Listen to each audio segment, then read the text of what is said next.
Welcome, everybody, to another episode of The Split, a young adult book review podcast for readers and writers. I'm Bryan Cohen, the author of the Ted Saves the World series. That's Robert Scanlon, the author of the Dreamer Chronicles. Look at that. So it's cold here. It's cold, and this is the first year I have good boots. of 9 years in Chicago.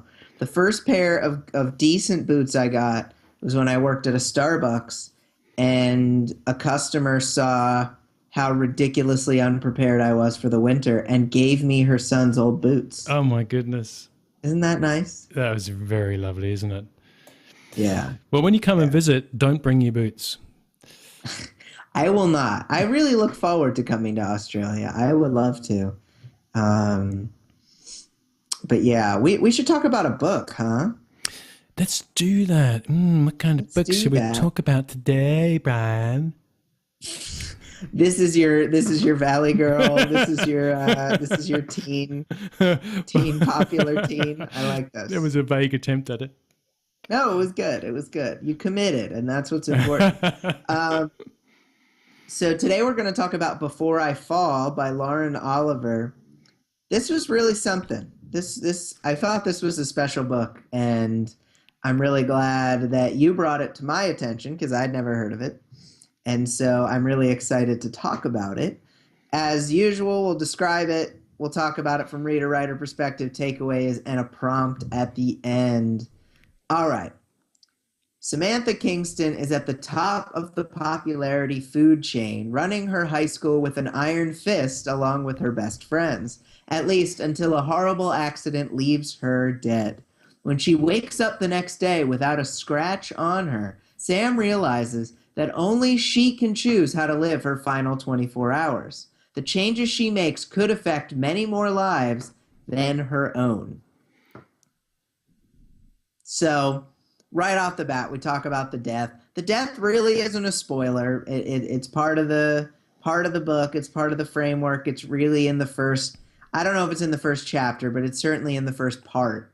And so, and any description you read of the book, it's about the death. So hopefully, no one feels like they were spoiled. But reader perspective. I mean, talk about an arc, not just for a character, but for an entire book. We kind of start in one genre, go swinging into another, and I think it really nailed the transition.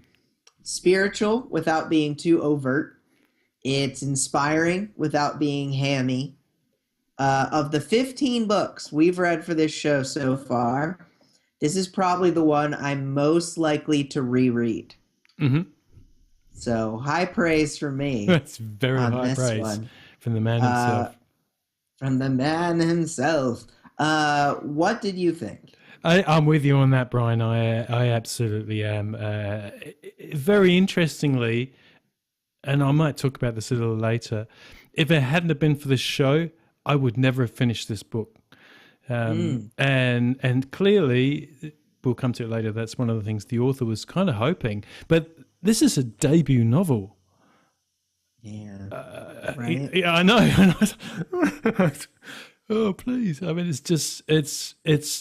there's time been taken over it, but more than anything, there are things in that book that can't be done purely by an editing team. This is done by someone with a feel for what it's like to be in high school, and and it's a long time ago for me. A couple of years anyway, and it's hard to remember what it was like, but it was like that, and I was not in that popular group. No, neither was I. And so reading and trying to identify with those 4 girls or 5 girls, 4 wasn't it? Yeah. I found it ugly and distressing, and it brought back all my school stuff. And I thought, oh God, if this is going to be like this through the whole book, I'm just going to throw this against the wall, which I didn't because it was on the iPad. So that would have been bad. Yeah. So did it do that for you? Did it take you back to school times? Yeah. Yeah, I definitely, it made me think. Before I had even finished the book, I actually did a video of it on my other uh, channel on the Brian Cohen show and about I popularity, saw talking that. about how, yeah, talking about how popularity in high school kind of trains you to be not popular as an adult. Yeah. And this really showed that right here, just some of the vindictive, crappy things that people do to each other and the people around them. I mean, that's popularity in a nutshell. That's what it seemed like from the outside in high school for me. But yeah, I had a feeling though that it was going somewhere with that. I had a feeling that it wasn't going to be that for the entire thing, and I'm very glad it wasn't. It could have been, and that would have been pretty harsh to take. It would. Uh, It would. yeah, It would have but bay very harsh to take. And one of the other things too is that I've actually put this in my calendar for 3 years hence to tell my daughter to read it. She's not old enough. She's not uh, old enough right now, but I do think this would be a wonderful text for, especially girls, but boys and girls mhm. in that kind of 15-year-old coming into adolescence. There's a lot in this book that is not suitable for young children. There's a lot Yeah. of references to drugs and drinking. There are lots of references to sex. There's lots of it's entirely inappropriate for a younger reader. It's in my Yeah. view 15 and up. Although I'm sure there'll be younger that do read it. My daughter's not going Hmm. to read it before that, but I really hope she does because I think this book could be transformational. Yeah. Yeah, I totally agree completely. So, I mean, we've talked about all this high praise. Let's talk about it from a writer's perspective. So, there's a lot of detail in this book, from the bagels the girls eat on the way to school to the smoker's alley passageway behind the building. Uh, a big thing that this made me think of, there's several improv comedy games. I come from an improv background that center around playing the same scene in a different style or in a Yes. shorter amount of time. Yes. Yeah, I you know remember them. it from Yep. Who's Line. Yep. And detail is very important when you're setting that up, because you need to set a strong foundation for the scene so people watching it will see, like, oh, that's slightly different, or that's exactly the same but done in a very different way. And Lauren Oliver here made such a strong base detail wise and character wise, et cetera, that the replays of the scenes were captivating and they got stronger as the book went on. And I mean, it's like the movie Groundhog Day. Obviously, that's the obvious comparison. But the reason Groundhog Day also worked is because you set up the basics. You have the insurance salesman that comes Watch out every for that. single day. It's a doozy. Yeah, exactly. And those lines, those characters are so locked in, and you know them deeply, and you know Samantha's friends so deeply in this because they're all very. None of them really falls into an archetype. They're their own people. They have parts of them that are very archetypical, but then they're distinct with their own stories, with their own reasons for this friend group coming together, and that really helped that aspect. So if you're trying to write a time repeat type story, a time traveling repeat the same day thing, this is a book to read for sure. Let's continue to wax lyrical. Your debut novel, and you pick something that repeats 7 times, Yeah. and as you said, Oliver really manages to do that whole Chekhov thing. If there's a gun on the wall in the first scene, then it's got to go off in the last act, Mm-hmm. and there's almost, when you said there's a lot of detail, there's actually not much descriptive detail in the sense of, she doesn't go overboard about what the smokers area looks like at the back of the bike Mm-hmm. sheds. She just mentions it in passing. You get a brief visual of it, and that's it. But each of these things take place in a different way, or they add something to the next passing of the story. It is so clever, and I hadn't even thought about it that way when you're talking about setting up the detail, how that's reused over and over. But you're right, you know, you just know that they're going to go past that Chinese place again, and what's going to happen this time. You know, and I loved it for that. I have to say, I hated the first 25%. I literally looked at the percentage on the iPad, and at 25%, can I really put up with these snarky, bloody teenage girl? And then it changed. Yeah. And I could start to see the arcs coming through, and how extraordinary that not only the main character has an arc, but the story has an arc for the reader. The other main characters have arcs and these are not cartoon characters. They seem that way to start. Like I said, the first 25% for me was just horrific. But as the main character starts to describe the others and begins to humanize them, and you start to understand their baggage, and that's extraordinary. Yeah. It's really, for a debut novelist, for any novelist, it's really something to be able to tell a story like this in this way, for it not to be boring. Yeah. Repeating the same kind of stuff. And that has to do with, and this is really the last writer thing for me.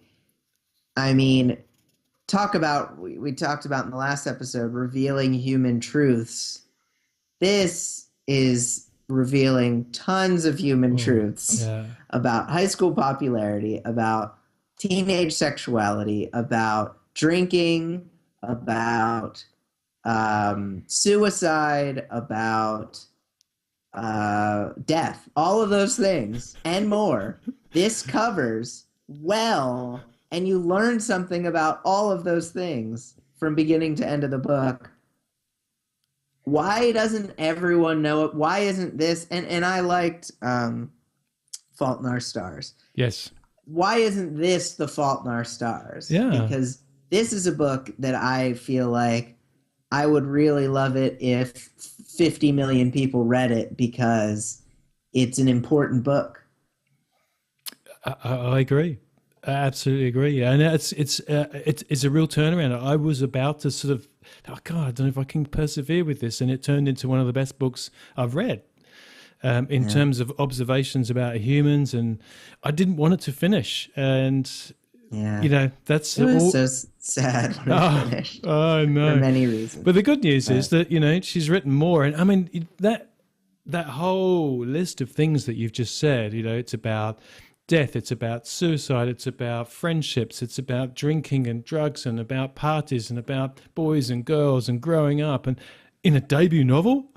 It's like, wow, kudos. Absolutely. You know, it's you know, it's hard, I think, sometimes not to feel author jealousy for these, author envy for these type of things. And you know, I had flashes of that, but I wanted to put it to one side, because I think, like you said, it's a book worth rereading from both perspectives, as a reader and as an author, to understand the finessing of the characterization and the finessing of the different dialogue. Each of those have their own voice, those characters. I think it's beautiful. I really do. The only thing I would say is that from that Blake Snyder save the cat thing, if there'd have been a save the cat moment in that first 25%, that had made me empathize more with Sam, and I just had a crack of an understanding that there was something more to her, then I would have forgiven that, for me as a reader, that first 25%. But I get that. It's minor, you know, it really is minor, and I think everyone should read this book. Yeah. Yeah, me too. Hey, how was it on the audio version? I'd be interested, because was it a female narrator, presumably? And and she was good. Yeah, because it would be a tough one, you know, getting those voices right for the different. Oh man, the friends are it's so good. Really? You'll have to. I'll share it with you. The friends are so good. You've got the kind of skankier girl. It's just has this light, airy voice, kind of hippie, and it's so good. I really recommend the audio version of it for sure, for sure. Great. But before we get too long, let's talk takeaways. All right. Oh, right. First takeaway. Takeaways. Oh, there you go. First Look, takeaways. Oh my gosh. We're obsessed with this book. Like you said, the detail isn't deep on this, but it is consistent. And I think consistent detail, you have a good, vague imagination soliciting detail throughout this book. And I think consistent detail helps a reader feel like they're really there. Obviously, they can fill in gaps in their own head, but if you forget to do it in a few chapters, the reader's going to feel lost. So consistent detail will make a reader feel like they're part of the action. Exactly. This is clever attention to continuity and making those details just as much a part of the story as the characters themselves. So, yeah, well said. And I think that's something that I will personally take on board as well. It's a very clever addition to an author's craft, I think. Yeah, I agree. My takeaway is very simple. There's a strong voice and a strong message in this book, and that makes a strong story. So, and it's tough to do that, have a message without being preachy, but I think that Lauren Oliver does it beautifully. So, strength. Yeah, for sure, for sure. Third takeaway is if you're going to do a book set in high school, make sure you pay close attention to the dialogue. Like you said, it brought you back to high school. It brought me back to high school. She was just spot on. I could see the girls talking like this, and obviously there's going to be slang and whatnot thrown in there, but that didn't matter. I felt, you and I both felt, despite being years apart, that and you're much wiser than me as a result. But we both felt that, yes, these are high school girls talking. These are high school nerds talking to the high school popular girls. These are high school teachers talking to the high school girls. It all worked, and nothing ever took us out of it. They committed. Like you committed with your teenage girl voice. Oliver committed with her teenage girl voice. Yeah, absolutely. It's so well done. And I once read some advice for new writers is, here's where you should never start your first book: in a dream sequence or at school or waking up. And I've done all three of those, and I think I could have done better. And so when I started reading it, and I'm thinking, oh, this is set in school, but it is so not boring. It's like so not boring, Bryan. It's like so not boring Yeah. that I read it 6 times. Well, duh, you would. Whatever. We're committed. We're so committed. We should Let me do a prompt here. Yeah. All right. You've replayed the same day over for an entire week. How does your 7th replay of the day differ from your first? What do you think you'd learn along the way? Yeah. What do you think? I think What do you think you'd learn? it's deep. Deep. Not as deep as this book. Respond to this prompt in the comments on YouTube, in the comments on thesplitbookreviews.com. If you like the prompt, if you like the show, leave a review on iTunes because we would love that. You can also subscribe to our YouTube channel. We're doing this every Wednesday. I guess we might post it on Thursdays. We'll have to decide on that. But every week you're going to get a new episode. So keep responding to these prompts and tell us things you want us to review. We'd love all of that. But yeah, this book, Robert, this book. It made you wiser. It made me wiser. Yeah, me too. And actually, it'd be interesting if anyone else listening, those two of you who are listening, and you've read the book and you'd love to tell us what you thought of the book, do that too in the comments. Hey, why not? And if you've read more of Lauren Oliver's books and you've got one of those you think, hey, if you like that, you better review this, tell us in the comments. Yeah, agreed. Tell us, let us know. We're going to run out of ideas on what to read eventually. So that's right. There are not enough books in the world, Bryan. There are not enough books. There's no glut of books. Cool. Thank you for listening or watching The Split. That's Robert Scanlon. He writes the Dreamer Chronicles. I'm Bryan Cohen. I write the Ted Saves the World series. Come back next week for another episode where we take on something that maybe will give us even more wisdom than Before I Fall. Are we starting the show again?